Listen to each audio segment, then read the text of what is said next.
Yeah, or upper 50s, low 60s, but yesterday it was like 75. So, really. My wife went to school over at Case Western there in oh Cleveland, yeah. and then me just driving through. I've got friends from Ohio. It's Ohio's kind of on a travel list. We're trying to get some states checked off for our kids. So this summer we may we're looking at Ohio, Indiana, Michigan, kind of making Okay. that trek. We did a lot of the East Coast because it's East Coast. When you drive north, you can do 5 states in a day Yeah, you because they're so can. close Yeah, together, totally. right? And then when you get out west, you gotta plan months in advance to get maybe two if you're lucky, right? So, Yeah. Yeah, you hit the um, tri-state area, Ohio, Michigan, Indiana. You get some good. There's a few good things around here too, so it's definitely worth the visit.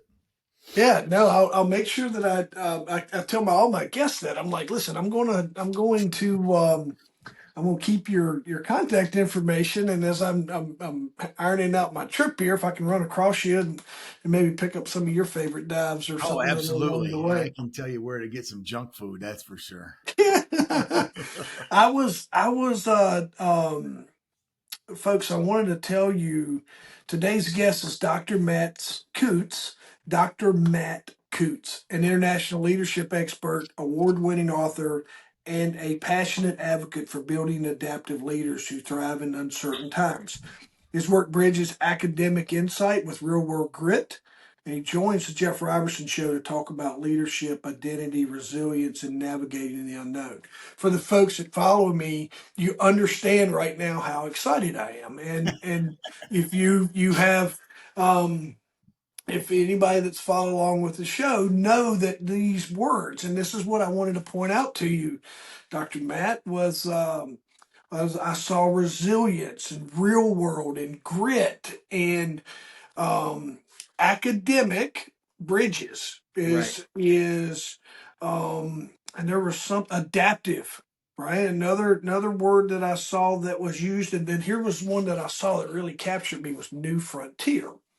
And man, let me tell you, I'm gonna tee you up here of I was just on the phone with one of my close friends, and we're two of the same guys in a way of like we like learning from people. I would rather you have a kind of a storied background and let me learn from you than you have academia Right. and no nothing to back it up other than hey, I was a lifelong student and I got to be a professor. I'm just saying, folks. Some folks like Those that. people drive me bats too. I get myself in trouble in the academic community because I'm one of these faculty guys who have been like, don't you come to me and be one of those. I did my bachelor's, my master's, my Yeah. doctorate, back to back to back, and I want to be a faculty and researcher and bring no life to it. So I was one of those guys who I worked for a decade before I even thought about going to getting a PhD later on, and came in later. And yeah, the people you're talking about drive us crazy too. Yeah. That's good because like it's Iris goes into I don't mind I tell a lot I'm transparent. That's why this is good therapy for me is I've had a lot of people tell me over time like earlier on when I was in some dark places it was like hey maybe y'all think about talking to a counselor and I'm like find me someone who can relate and they're like oh Andy let's get a counselor. I'm like you don't understand. I don't want a counselor who's had a perfect life and Right, who graduated from I just want to be helpful. I just want to help people. And I had this perfect life, and I know that other people didn't have it. And I love those. right. I'm glad you More power to exist. them. Yeah, Yeah, yep. just not for old Jeff, man. I need Right. someone. My counselor's got to have prison time under his belt, maybe. Um, Someone who's been there and done that and bought the uh, T-shirt.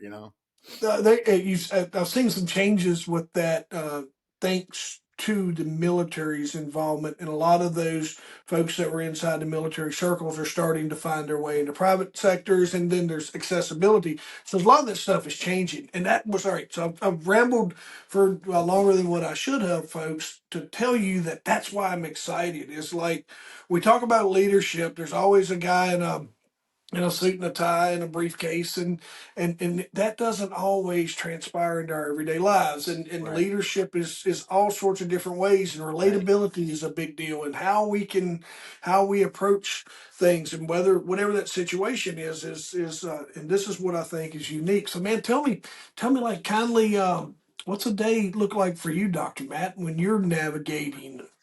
Yeah. So life has been crazy for me these days. So like I mentioned, I'm one of these quote unquote academics who is totally an accidental academic. And I never intended to go to school, to go doctorate, graduate, none of that stuff. I was an athlete in high school. I wanted to be, and still am actually. My degree is in athletic training and sports medicine. So I still work with athletes and stuff like that. And just the path unwinds for you, it took me that way. But a day in the life for me is I get up early. I do this thing I call the 20-20-20. So I start my mornings off with 20 minutes of prayer and meditation, 20 minutes of reading, and 20 minutes of weightlifting, and just to get the blood pumping. So that's the first thing. The first hour of every day kind of consists of that. And then I get right to work. I write, I teach online. And I've been in it, which is strange for me to say, because that's the other thing I was never going to do. And, I'm a traditional faculty member. I teach in a doctoral program. I have graduate students, doctoral students doing research, and I teach in not an adjunct online person. I actually am in a remote doctoral program. And I work in Miami, Florida, is actually where the university is at, Florida International University. But I teach here in Ohio, and then I get to go to Florida for residencies. And but so most of my days are behind the computer and goofing around with my wife. We 32 years of marriage. Well, we're heading into 32 years of marriage. I got adult kids, grandkids, and of course they don't live near enough me for our preference, but we do what we can. And I do, like I said, I do a lot of writing, a lot of interacting, and meet with a lot of people. And developing curriculum and content is kind of my thing. But like we alluded to a little while ago, I have no interest. But let me back that up. Academic credibility is important as far as what the evidence says, what the research says. I'm a very evidence minded practitioner. Matter of fact, I call myself a pracademic instead of an academic. I like And that. and I get that from my colleagues in Australia. I have a faculty appointment in Australia, so I get to go over there a few times a year. And they call me a pracademic because you you can't do leadership justice if you're just like you said, the suit and tie. I'm wearing a hoodie and a t-shirt, and I felt bad. It's like, oh, thank God he's wearing a t-shirt. I got on the call with you here a little while ago. And and you're wearing black too, man. So it's like it's a great day. You better It's a believe it. black hoodie. That's Yep. about, yeah. But so it's important to know how to bring in the evidence and the research, and a lot of people don't. And I think that's a little unique thing that's fun for me is I've been real fortunate to be able to bridge that gap. You learn the stuff you learn in a PhD program, so I learn how to read the research and not just do it. And the big part is you got to be able to read it and then apply it and make it practical. Okay, so what does that mean? And in my life, I've had enough experience, moving, living abroad, things. I've been very blessed to be able to live in Africa, live in Australia, homeschooled my kids. I should say my wife did the lion's share of homeschooling the kids, but we collaborated on that and made sure they learned what we thought they needed to learn. And, and also just health things. And the day in the life right now is actually a year ago I was diagnosed with advanced metastatic prostate cancer. So that's been a real pain. But I'm doing well. But those are the things you're learning. You learn, and that's where leadership helps you out: the mindset, the resilience, the grit, the anti-fragility, and how important that stuff is. And it's not just a theoretical construct. And I'm so grateful and so glad that I learned the things that I did learn, because now I have to really apply them. And it's been great, because it's been a battle. I don't want to downplay the battle, but I'm also doing fantastic.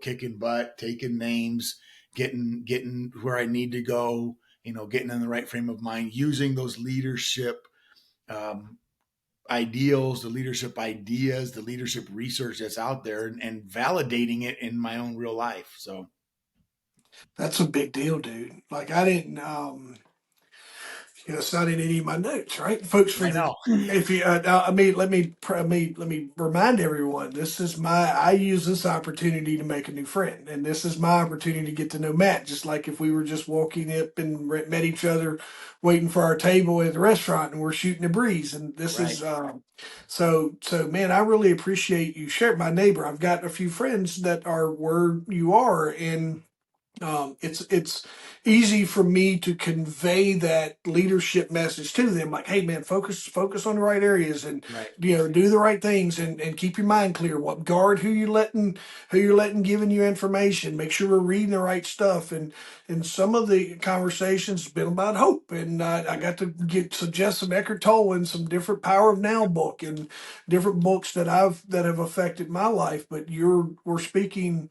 Um, the way you just framed that, man, is that's a big deal, because one neighbor, as he was coming out of it, he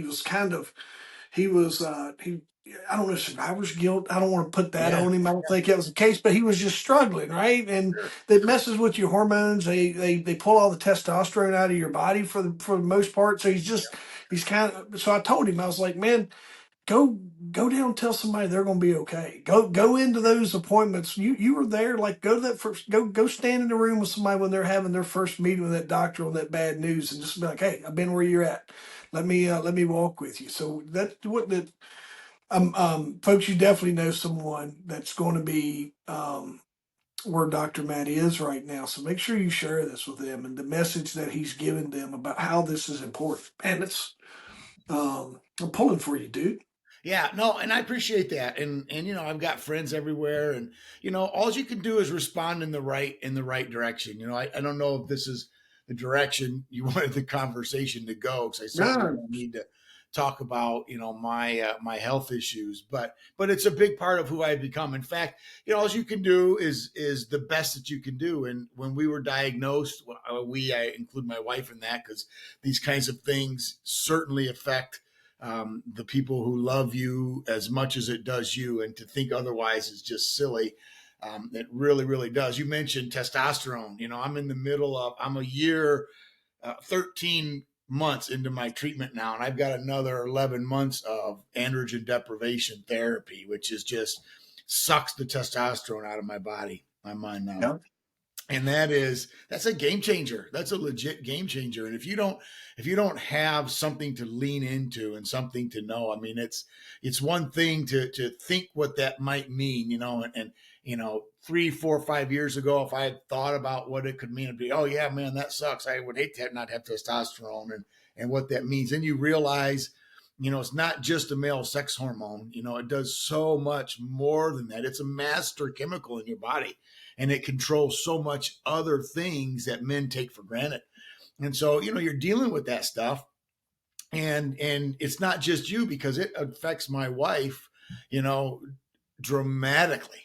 And no. and we're actually both going through hot flashes together, kind of thing right now. All you can do, I mean, if all you can do is laugh about it. I mean, if you take yourself too seriously, it's only you end up in misery. So you have to laugh, you have to joke about it, you have to just goof around and be like, all right, well, I don't know what's going to work, but let's try this, and just different things. And so it's a mental battle. But fortunately, like I said, I've got a great support network, incredible friends, a great community around me. And so much so that even after we try to look for some support in our area and couldn't really find the support we needed. And so we started a foundation, and the foundation is called Battle for the Bulge. And, it's kind of just, tongue in cheek, and, you get some Yep. little laugh, because men understand if you're in the middle of prostate cancer, and especially, what I had a Gleason 8, which is pretty bad, advanced. It metastasized my lymph nodes and my pelvis. So it's like I'm doing everything I can to save my bulge, Yeah. And so Battle for the Bulge actually being fun, kind of a fun little thing. So we created a foundation, Battle for the Bulge. Before I was diagnosed, I was real active triathlete, and 5K or 10K or half marathoner, always involved in sport, like I mentioned before, real competitive in nature.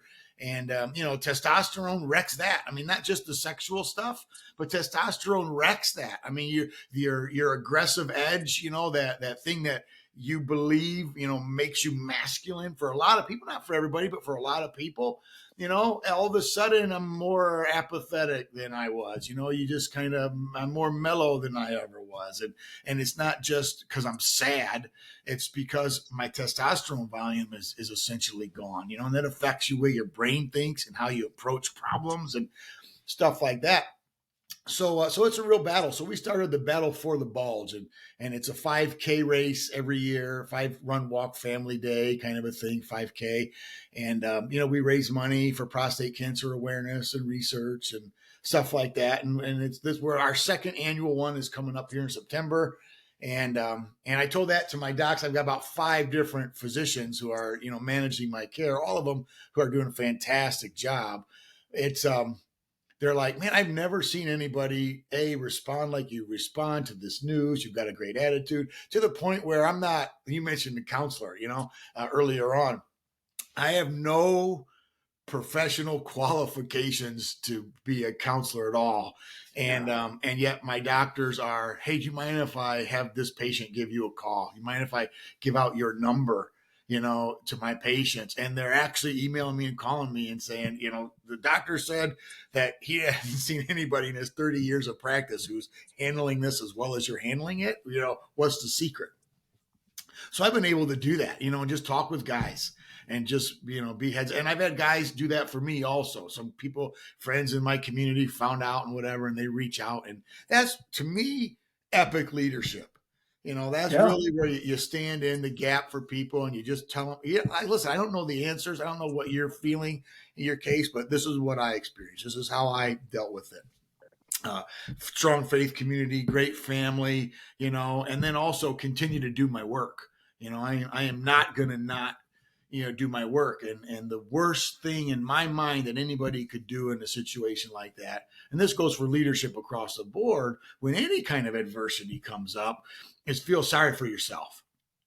Yeah. You can't do that. And, some people might say that. You mentioned, well, the academic in the suit who says that, who's never really done anything, means one thing. But when someone, who's been through the ringer says it, it means something different. And, had I said that 5 or 6 years ago, I don't know that it would mean what it means to me today to say, you can't go negative.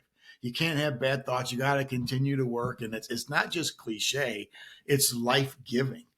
And, one of the things I had to do, just as an example of what I'm talking about, is, so obviously I have my day job and all that stuff. But I also have developed a little bit of a reputation as a leadership expert. Some people might say, some people wouldn't, but some people might. And so I have a decent little side hustle where I do keynote speeches, speak at events and corporate trainings, and I have some Fortune 500 companies, and I've written 8 books and things like that, and textbooks as well as popular books and stuff. And so I have had when radiation came up, it's 40 for me. It was 40 days every day. And so you can't travel because you've got to be here. And I had 3 gigs in particular that I was really looking forward to, like lifetime gigs. One of them was keynoting at the NFL's Health and Safety Summit, player Health and Safety Summit. It was going to be in March of 24 in Orlando. I was looking forward to this. I mean, I was going to actually, and then I was not only going to give the keynote, but then I was do a fireside chat with Tony Dungy. It was the plan. And so I had that all booked and scheduled, excited. And then this diagnosis happens. I tried to work around it. We managed as much as we could. And then the initial treatments didn't go as well as planned. So we had to do radiation also. So the radiation fell into that time zone, and I had to cancel that talk, and then I had 3 other talks, one including a travel trip to Australia that I had to adjust and change, and some big time stuff that's fun for me. So I found myself locked in the house for 40 days because I got to get up every morning, do the radiation, come back, and I can't go anywhere. So I could feel sorry for myself. And believe me, it's tempting to feel sorry for yourself because it's like, these ideas that you think are once in a lifetime opportunities, they're really not, because I just did that. They kept my spot, and I just got back from that NFL talk this year a few weeks ago. I know.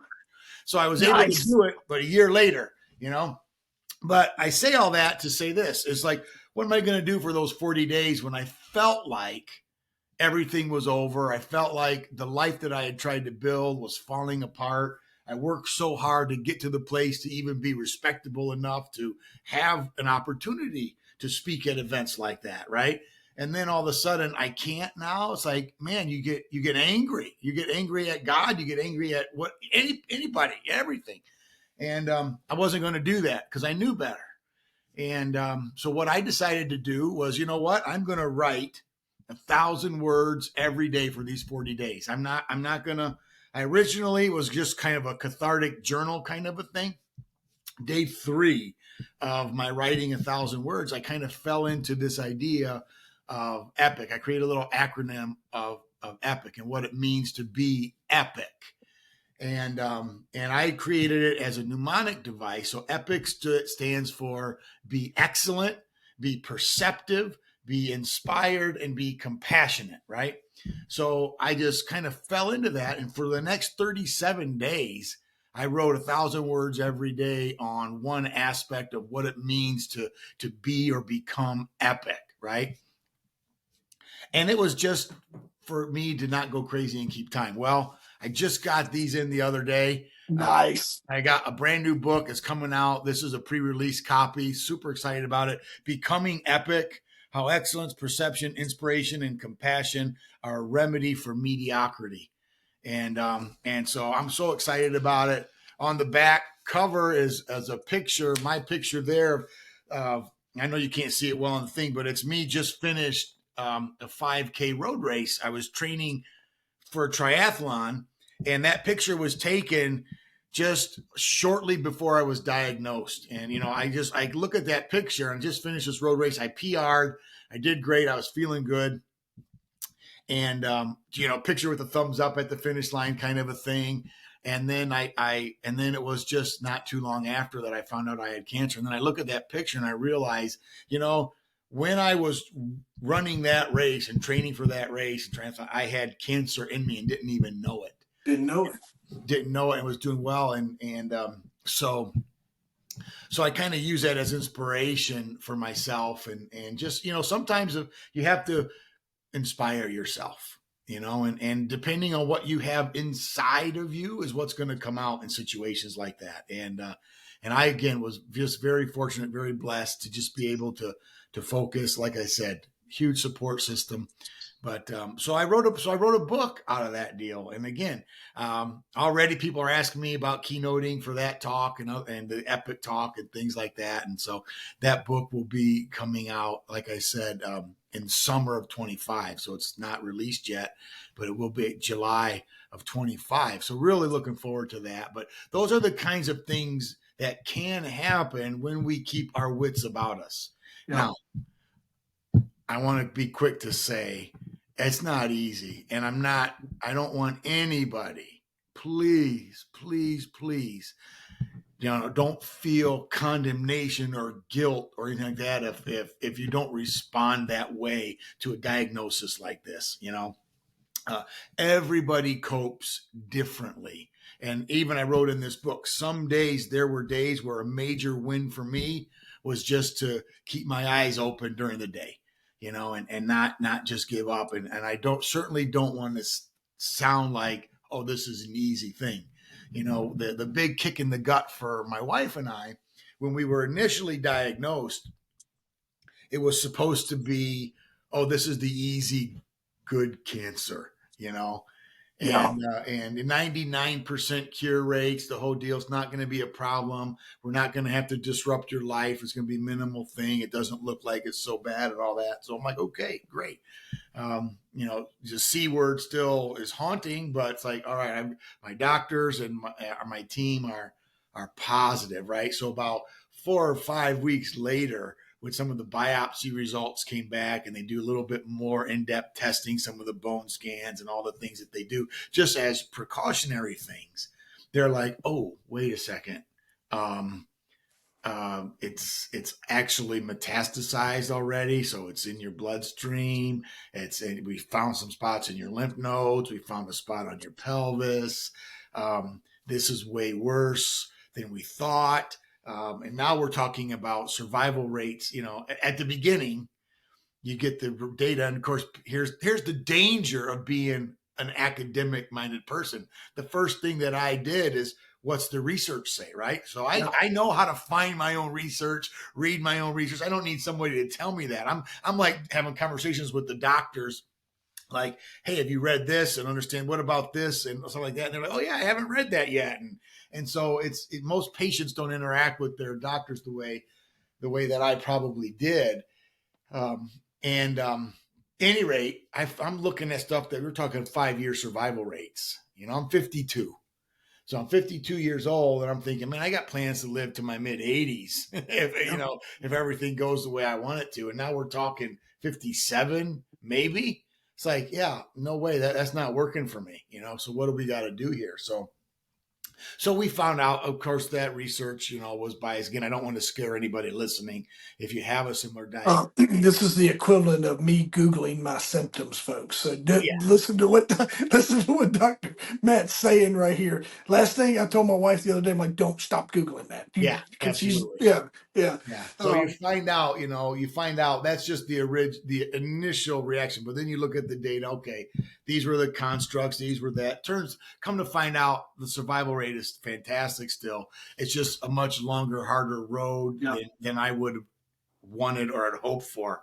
And so, at any rate, that's where we're at. But leadership, and that resilience, that anti-fragility, that growth mindset, all the things that we read about that inspires us so much, absolutely 100% came to manifest itself in this situation, and I've been so grateful to have that mindset.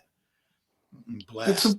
like you can hear it, and that's so you kind of take. I mean, you teed me up for a lot of questions, but there's also this direction of I have Matt, who is a beyond seasoned, has took care of himself. He's worked in leadership. He's probably developed programs that I am probably using it's been just handed down or what have you by some book you wrote or a paper you wrote, somebody picked it up. And anyway, I'm probably using a technique or tactic because you're that dialed in.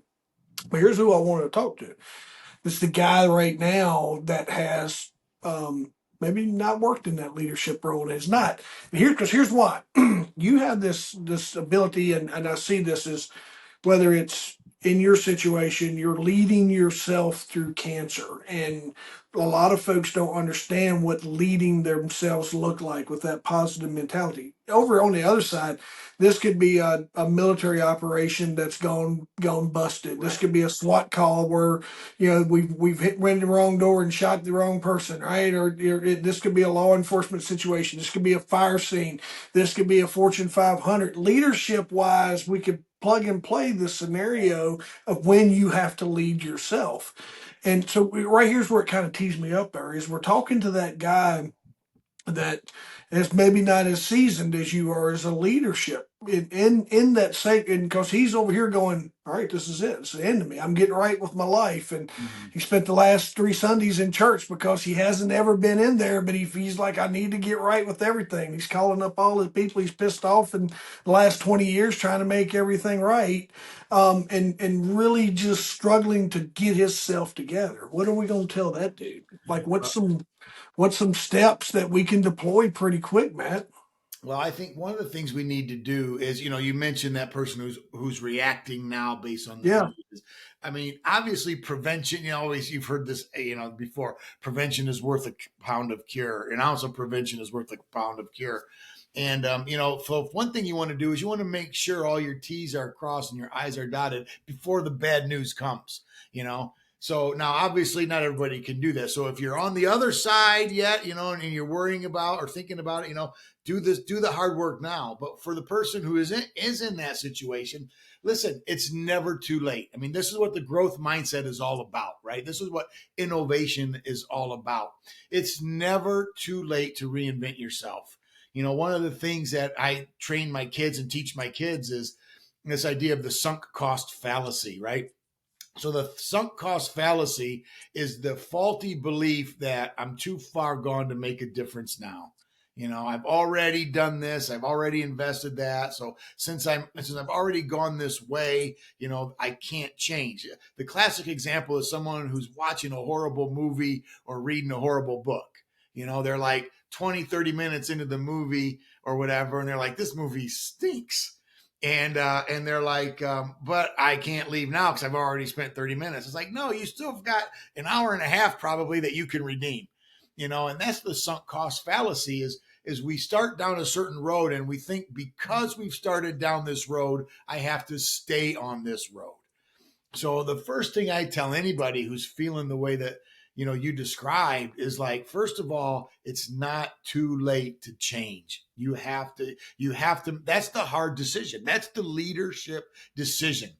Leaders, are leaders, generally speaking, because they're able to make a tough decision and a hard decision. And many times that hard or tough decision comes in the form of what am I gonna do in the situation I'm in. So you've got to make the hard decision to make the change that you need to make. We were joking earlier about food, for example. I mean, I'm a major foodie. I actually have an app on my phone and I keep a list. I'm a big Guy Fieri diner, drive-ins, and dives fan. And I've been to I actually travel around hitting those spots when he brings one up. So I've got like 30 or more under my belt. Well, those not traditionally the kind of food you're supposed to be eating. It's all right every once in a while. I was doing it more than every once in a while. And so things like that, you've got to change those things. And it's, easier said than done. Years ago, I read a book called Immunity to Change. And one of the things that the authors wrote, Keegan was the main author of that book, and a Harvard faculty, and a great book, Immunity to Change. And what they're kind of positing and proposing in that book is exactly this sunk cost fallacy. So many people, if given the choice of changing what they're currently doing now or dying, actually choose dying. Yeah. It's actually, so the whole point is dying is easier than changing. And some people just fall, and that's what we can't allow. That's why we need friends around us. So, going back to your question specifically, what I would tell that person is no matter where you have to go or what you have to do, find friends, find companions, find support, find somebody that's willing to help you, and then trust them, trust your team. I developed for myself, my wife and I developed an acronym called BATTLE. Matter of fact, I might even have the t-shirt on. I made a couple of t-shirts for that, Battle for the Bulge I was talking about. But BATTLE is an acronym that stands for, the B stands for be brave. You have to be brave. And that's that whole thing of just face your fear. And it's okay. It's okay. I promise you, it's okay to be terrified. Okay? It's okay to be scared and not know what you're going to do. But it doesn't mean it's okay to be paralyzed. You can't allow paralysis, but it's okay to say, I'm scared. I don't know. And bravery isn't the absence of fear. Bravery is admitting and confronting your fear and moving forward anyways. So you gotta be brave, and I don't want to necessarily go through, every single acronym. That's not my point here, but the first T, I'll just pick a couple of my favorites. First T is then trust your team. The other thing we really have to do is trust your team, and your team is more than just your doctors. Everybody automatically assumes when I tell them you got to trust your team that I mean trust your doctors, trust your healthcare providers. If you're going traditional medicine route or you're going alternative, I mean, there's so many things when it comes to cancer treatments that people get so confused because should I do traditional? Should I go natural? Should I go holistic? I mean, everybody's got an idea on how to cure cancer, but no one's done it yet. So they're all just theories. They're all just ideas. But regardless of how you decide to approach it, once you make that decision, trust your team. Your team is your healthcare providers, but it's also your spouse. You know, in prostate cancer's cases, it's, you know, usually your wife, your kids, your family. You've got to trust your team because they're the one that's going to get you through it, you know. And then of course, the E, my favorite one, the E is you've got to continue to experience life. You just can't not say it's done, you know, and still continue to plan like you're going to live 30 years because you probably are, you know, and to give that up is stealing something. I remember the first time my wife and I just sat together and we were sitting on the sofa and we just cried because I woke up in the morning. One morning we were eating breakfast and she asked how things were, and it was early on, right? So it's like scary.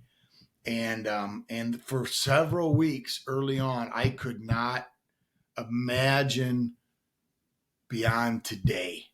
Yeah. You know, and all I could see in my future was what was going on today. And I was afraid, Jeff. I was afraid to think about 5 years down the road. You know, my wife and I have a new granddaughter, and you know, it was just, you know, I didn't even want to put myself through the pain of thinking I might not be there for her high school graduation or something like that. So I just blocked out the future entirely. And I remember the day that I woke up and I said, you know, honey, I actually saw myself and I envisioned myself, you know, 20 years down the road at Evie, that's our granddaughter's name, at Evelyn's wedding, you know, and stuff like that. And then we just both cried because that was the first time in weeks. And I'm a guy, I mean, I wrote another book called Contextual Intelligence, and that's really been a ton of fun. That's usually what I do my keynotes and speakings on. And contextual intelligence requires the integration of what I call 3D thinking. 3D thinking is hindsight, insight, and foresight. And most people only use hindsight in most of their day-to-day decision making. Yeah. And so I really fight that. My big thing is hindsight is important. So don't not use it. You have to have hindsight, but hindsight apart from insight and foresight is very, very dangerous. And it only gives you a very small scope of reality. If you want to see more of reality, you have to integrate insight. That's what's going on right in front of you in real time. Most people don't pay attention to that. They're either thinking about the past or fantasizing about the future, and they're actually missing what's right in front of them right now. You have to have that. And then you also have to have foresight. And you can't confuse foresight with fantasy, which is what most people do. I spend a lot of time in my consulting and coaching practices just helping guys and people in general, leaders in general, understanding the difference between fantasy and foresight. Most of us default to fantasy. You know, wouldn't it be nice if, and our vision statements and our company mottos and our slogans are all based on fantasy and not foresight. So I knew that, you know, that's my thing. It's like, I knew that I had to get back to having foresight. I have to see a future that I like, that I'm in. And then the difference between fantasy and foresight comes down to the ability to articulate it. I teach people this. You're living in fantasy if you see a future but can't describe how to get there. You know, I'd like to be out of debt, but I can't because. I would like to finish my book, but I can't because. I'd like to get better education, but I can't because. I'd like to have a happy marriage, but I can't because. You know, they see a future, but they can't explain to you how to get there. That's fantasy. The person who operates in foresight says the same thing. I'd like to write a book. I'd like to have a happy marriage, whatever it is. And here's my plan to get there. And they can actually articulate it to you. And when you can get to that phase of articulating it, you have done something in your mind, something in your brain has switched, and now it's become moved away from fantasy into foresight, which is actionable. You can't act on fantasy, but you can act on foresight. And so we have to have foresight. And again, foresight's not automatically common because our default is hindsight. We want to go back and remember how things used to be, how they were, what happened last time. And again, that's valuable. But if that's all you have, you're always looking at an incomplete picture. So when I had that, was able to actually see myself in the future that I preferred, of course, I talk about this stuff with my wife all the time. She thinks I'm crazy and I'm a total nerd about this stuff, but she knew the significance of meaning and meaning of that for me as well. And it was powerful. And it was then that I began to realize, okay, wait a second now. I still have to do the things that I need to do. I will obey the doctor's orders. I'm not in denial. Some people have accused me of being in denial. Listen, I'm not in denial. Trust me. I know this is bad, and I'm not in denial, and I'm not in this whatever pie in the sky. But I also know It's that one thing to be in denial, not doing the work, right? Henry, I'm gonna put that fire out for you. It's one thing to say you're in denial and you're just not doing the work or doing the appointments and doing the right, thing and all sorts of stuff. It's another thing of being able to approach from a different mindset than most folks are. They're uncomfortable at the way you're approaching it because you're not woe is me, it's all coming down. exactly. Because we're trained to do that at an early age. We're trained to act out our emotions, and the ones like yourself to where you've reframed that it's different and it's making someone else uncomfortable because you're not following the norms, man. Yeah. That's you kicking butt, dude. Yeah, that's exactly what it is. I have found out since then that exact thing is people are saying those things because they themselves are Yeah. put off by it. They're in a place where they have much lesser issues. Not everybody. Some people would have much less significant issues, and they're like, I can't even handle my lesser significant issues. So they project that guilt and shame on you for that. And that's just something, maybe it's my dad taught me, maybe my mom taught me, I don't know, Sunday school, my grandma, I don't know, somebody taught me and said, I heard my whole life, life's not fair. Life's not easy. That kind of a thing. It's like, you just don't know what's going to happen. So the best thing you can do is the best thing you can do that day, And so why would you stop? Because, well, no one's going to see this. People found out I wrote that book in 38 days.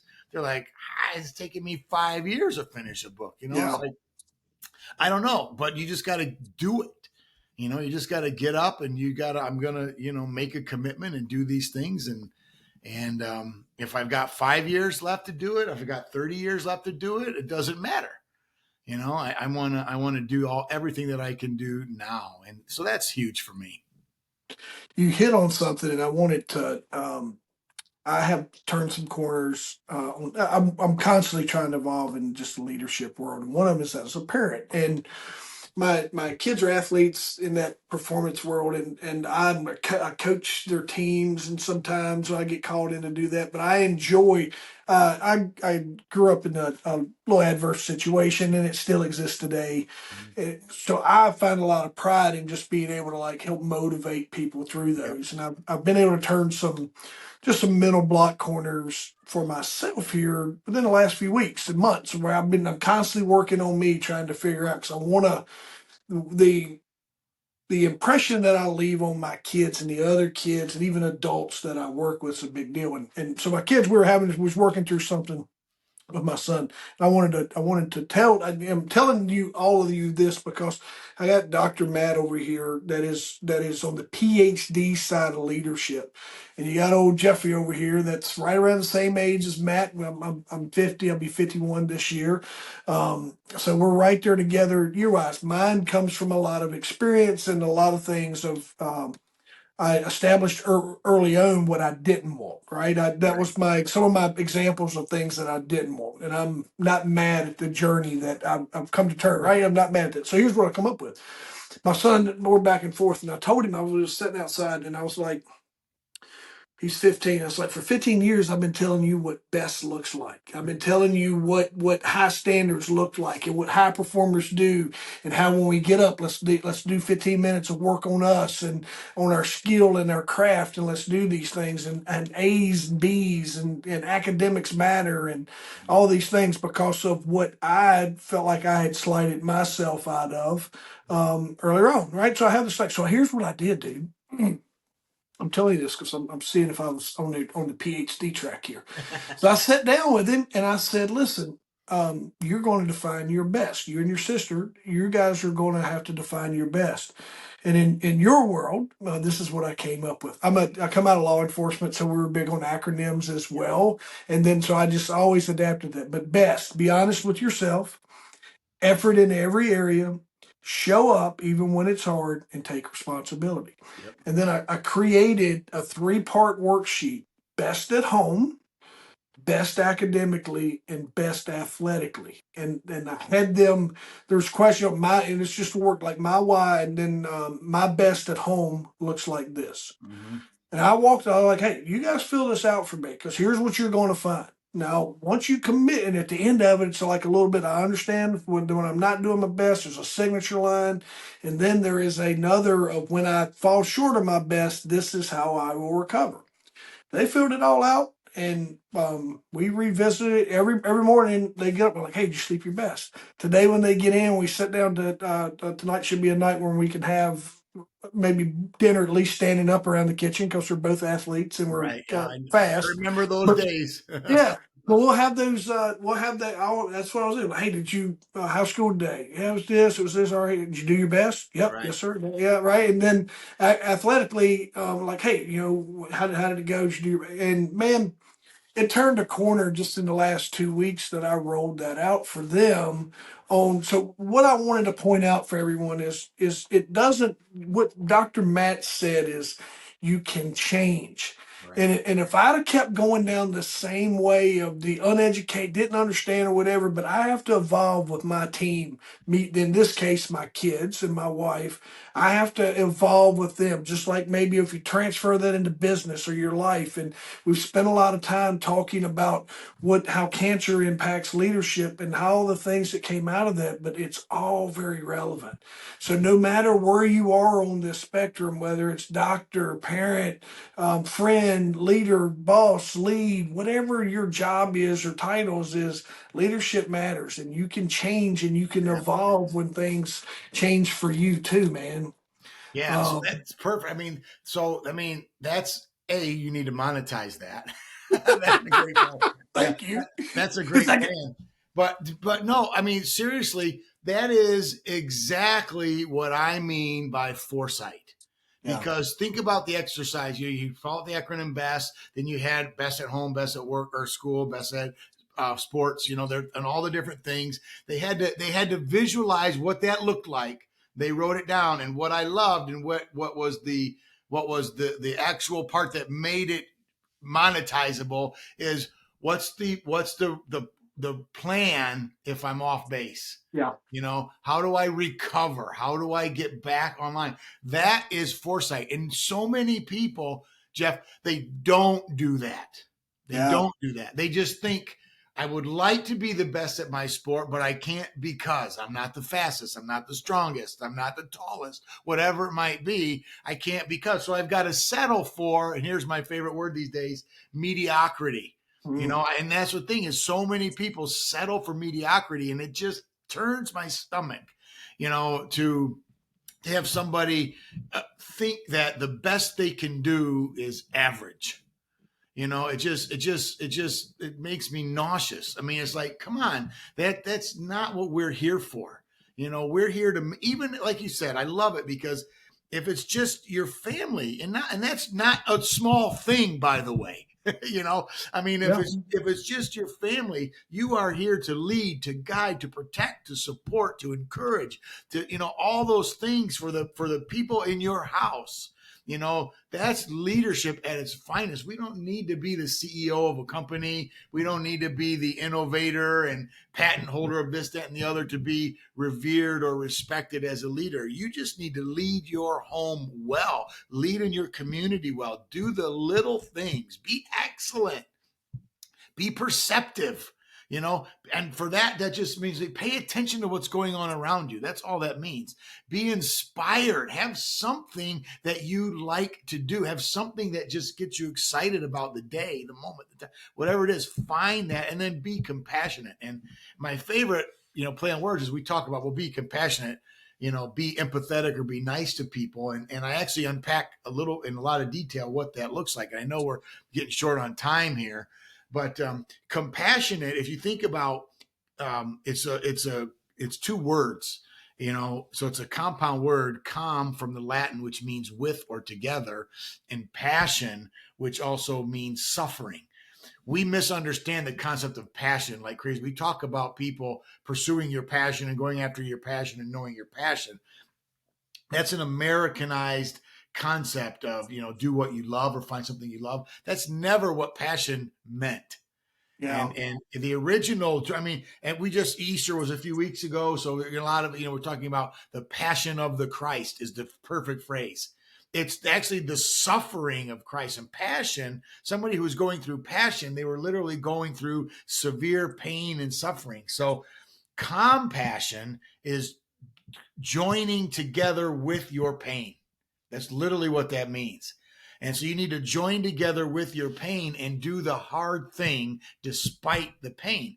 And that's what compassion is. So somebody who demonstrates compassion comes alongside someone, including themselves, and does the hard thing and embraces the suffering as a process that forms them. And that's what leaders do differently that other people don't. And why you look at certain people and be like, man, how did they get there? How did they accomplish that? How did they do that? How can they have this frame of mind? It's because they understand that compassion is something different than we generally associate it with. And it's because they were willing to do the hard thing. And that's, you said it at the beginning. It's like the main message is here is you can change. And like I said, it's easier to die than change for a lot of people. Reject and resist that mindset, because leaders are always about trying to get themselves and the people around them to realize we can change. We can do the hard thing. It can be better than how it is. Man, this is unless you change your number, this is episode 1 with me and Matt, because I'm gonna revisit with you in about 4 weeks to check in on you and to continue this conversation. Man, I hope we can do that. I would love to. In the meantime, ideal clients that you like working with, is there in your coaching program or in your speaking, is there someone that you'd love to put out there to connect with you if they want to learn more about you? Or who do you like? What do you want to leave our audience with on how folks can get in touch with you and kind of what you're looking for there? Yeah, thanks. I appreciate that. So the best thing is, go to my website. I have a website. It's the same. You can either go to MatthewKutz.com or drmattkutz.com. Both addresses take you to the same website. On that website, you can get a list of some of my clients. You can see some of my talks. You can order my books. You can pre-order the new one, Becoming Epic, which again I'm excited about. So, and if you want to email me, I have my email address on there. I promise you this too. I'm not one of those guys who gets a message and doesn't respond. I will respond. So, I'd love to answer any questions. If anybody out there is struggling with prostate cancer, either early, beginning, mid, any stage in that, questions about that, I would love to talk to you and just give you some of my story, my advice, and that leadership, anything like that. I'd love to help you. So MatthewKutz.com or drmattkutz.com is the best place to go. Man, I appreciate you. I think this folks, this was our chance to get to know each other, and it took every twist and turn that I didn't anticipate, just going over and making show notes for this episode, and it turned into this powerful conversation of hope and a powerful conversation of the power of change. Right. And when you combine both of those together, if you take nothing away, if not every situation is life ending, and you have the ability to take control of your life and change at any point in time and evolve with that situation, you know someone who needs to connect with Dr. Matt. You know someone who needs to listen to this episode, and we can't thank you enough for sharing it. Because this is what the intentions of this is for us to get out here and help people not experience some of the negatives that I have and beat my head against the wall. So that was my whole goal, was creating conversations with everyday people that are just living life and making impacts in different areas. So man, I can't thank you enough for being that hope dealer on this week's episode, and I Thanks, look Jeff. forward to our future conversations, man. Thank you. Looking forward to it. Thanks, Jeff.